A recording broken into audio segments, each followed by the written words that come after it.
Ал балалар, бүгін мен сендерге қызықты ойын алып келдім. Ойнағыларың келе ма? Иә. Олай болса, балалар, менің қолымдағы не? Текше, е? Текше. Оған нелер жабыстырылған? Бұл не? Ақша, е? Ақша. Олай болса, қазір сіздермен қызықты ойын ойнаймыз. Бүгінгі сіздерге алып келген қызықты ойыны ақша жинаймыз деген ойын, е? Иә. Ойынның шартымен түсіндіріп өтейін. Сіздерге мен қазір мына қолымдағы тиын жабыстырылған текшені лақтырамын. Кімнің қолына түскенде бетінде қандай теңгенің суреті тұрады, сол теңгені барып, мына жерден аламыз. Иә? Иә. Алсайын.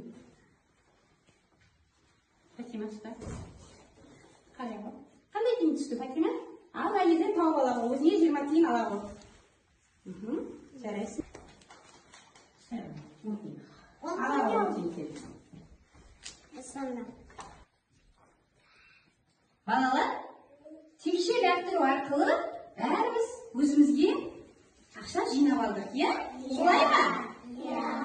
Жарайсыңдар. Енді балалар, жинап алған тиындарымызды санайық. Қане, Давид, сен санап көре ғой. Бәріміз санаймыз, балалар. Неше тиын алып, бәріміз санаймыз тиындарымызды. Жарайсыңдар. Сен неше тиын жинап алғансың? 5 жинап алған екенсің.